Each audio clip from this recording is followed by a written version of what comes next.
So let's talk about the keys to a trusted advisor relationship. Trust is in our DNA. The ability to trust has been evolving in humans for millions of years. If you think about it, 1,000,000 years ago, it was a scary place out there. We weren't very big, we weren't very fast, we couldn't fly, we didn't have claws or teeth. We needed others to survive, and therefore we needed to trust. Today, your client's world is just as scary. Today, your clients need someone to trust even more so. Secondly, we want to trust. Our life is better when we have a trusting relationship, where we can hand off our problems to someone else and trust that they'll take care of us, have our best interest in mind. It makes our life better. And so consequently, we look for clues as to who we can trust. At Brookside, we've been spending over 2 decades now studying high-value buyers.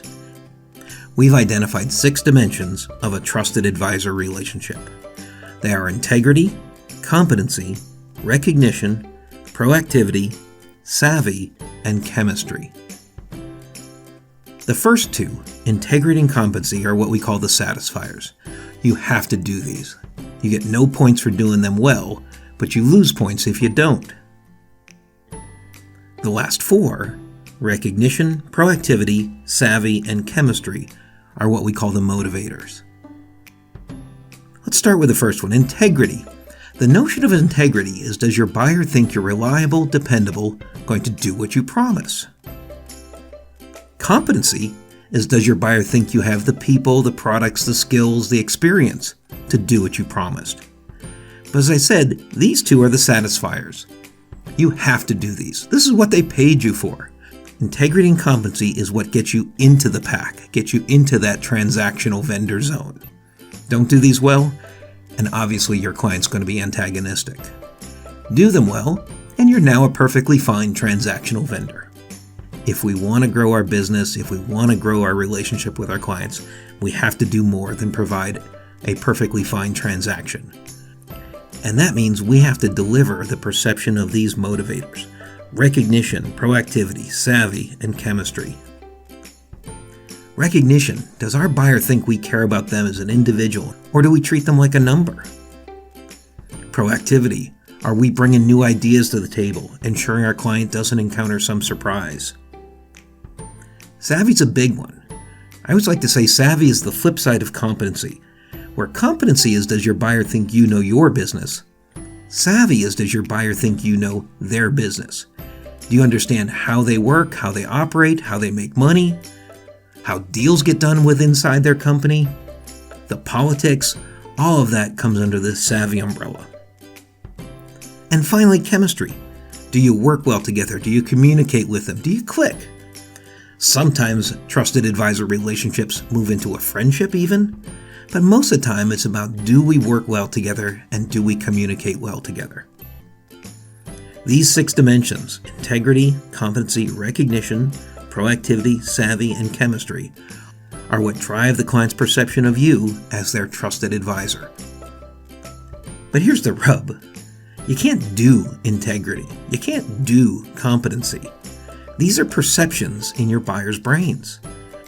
If you want them to think you have integrity or think you have competency, you have to begin to change your practices. You have to do more than they can get somewhere else.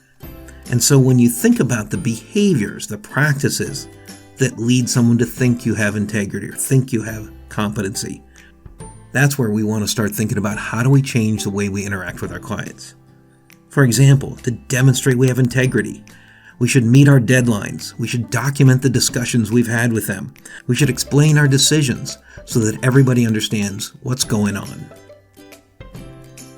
If we want to show that we are competent, we should thoroughly prepare for every meeting. We should proof our work to ensure it's high quality when we turn it over to our clients. And we should keep up to date with developments in our field, show that we're a real professional and investing in ourselves and in our skill sets. To demonstrate recognition, we should work around our clients' schedules, recognize milestones and achievements, ask them how's it going every now and then, show that we care and want to do a better job for them and their company. For proactivity, it all comes down to how we tailor our approach. Are we bringing new ideas to the table for them to think about? And are we keeping an eye out for things that could go wrong, ensuring they don't encounter any surprises? Savvy's a big one. Do you understand the big picture? Do you understand why they're doing what they're doing? Why are they hiring you? What are they trying to accomplish as a result of working with you? Are you helping them justify expenditures to others and helping your client win personally, depending on whatever that personal need is? And finally, chemistry. Are we generating an interest and excitement in working with them? Do we work hard to match our communication styles to what works for them? And are we connecting with the client employees at all levels? When you think about these and other practices, the more you do them, and the more you do them at a higher level than they've experienced in the outside world, the more they're going to understand how you're delivering integrity, competency, recognition, proactivity, savvy, and chemistry, and how you're breaking out of the pack, how you are noticeably different and earning the right to be their trusted advisor. So in summary, trust is vital in today's business relationships. It makes everything work easier for us. Integrity and competencies are the satisfiers. That's what gets you into the pack. Recognition, proactivity, savvy, and chemistry are the motivators. That's what helps you break out of the pack, become noticeably better than they've experienced elsewhere. And if you want to exceed their expectations, we have to begin changing our practices, deliver at a higher level and more frequently than our competition, than what they've experienced elsewhere. Thanks again for watching. We'll talk soon.